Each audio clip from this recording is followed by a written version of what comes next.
2019 മിൽമ നടത്തിയ പഠനപ്രകാരം 1 ലിറ്റർ പാൽ ഉൽപ്പാദിപ്പിക്കാൻ വേണ്ടിവരുന്ന ചെലവ് 48.68 രൂപ. 60 മുതൽ 65 രൂപ വരെ വേണ്ടിവരുമെന്നാണ് കർഷക ഭാഷ്യം. എന്നാൽ സൊസൈറ്റിയിൽ നിന്ന് കർഷകന് ലഭിക്കുന്നത് ശരാശരി 45 രൂപ മാത്രം. 6 വർഷം മുമ്പുള്ള ഔദ്യോഗിക കണക്കുപ്രകാരം 3.68 രൂപയും കർഷകരുടെ കണക്കുപ്രകാരം ചുരുങ്ങിയത് 15 രൂപയും നഷ്ടം. കാലിത്തീറ്റയുടെ വില ഗണ്യമായി വർദ്ധിക്കുന്നു. അതോടൊപ്പം തന്നെ പാലിന് വിലയില്ലായ്മ, പിന്നെ പശുക്കളുടെ ഗണ്യമായ രോഗങ്ങൾ, ചികിത്സാ സംവിധാനത്തിൻ്റെ പോരായ്മകൾ, ഇതിൻ്റെ വരവ് ചെലവ് കണക്ക് ക്ഷീരകർഷകർ നോക്കൂലാത്തതാണ് ഈ മേഖലയിൽ കർഷകരെ നിലനിർത്തുന്നത്. 2019 അപേക്ഷിച്ച് കേരളത്തിൽ പശുക്കളുടെ എണ്ണം 37% കുറഞ്ഞെന്നാണ് കണക്കുകൾ.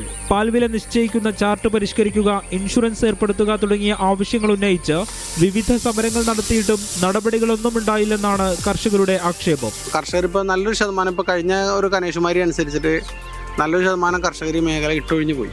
ഇട്ടൊഴിഞ്ഞു പോകാനുണ്ടായ കാരണം അവരെ സംബന്ധിച്ചിടത്തോളം അവർക്ക് സാധ്യമല്ലാത്തതാണ്. ഇപ്പോൾ എനിക്ക് 30ഓളം പശുക്കളുണ്ടായിരുന്നു. ഇപ്പോൾ ആ സ്ഥാനത്ത് ഞാൻ 10 പശുക്കളിലേക്ക് ചുരുങ്ങി. കാരണം ഈ അന്യായമായ ഫീഡിൻ്റെ വില അനുസരിച്ചിട്ട് പശുക്കളെ വളർത്തിക്കൊണ്ടുപോകാനും അതിന് ഗർഭകാലഘട്ടത്തിൽ പാലില്ലാതെ ഞാൻ സംരക്ഷണം കൊടുത്തു കൊണ്ടുപോകാനും ഒന്നും നമുക്ക് സാധിക്കില്ലാത്തൊരവസ്ഥയായി.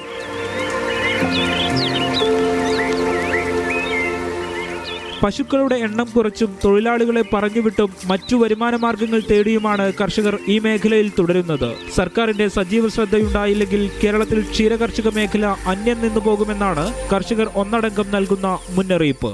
മീഡിയ 1 കൊച്ചി.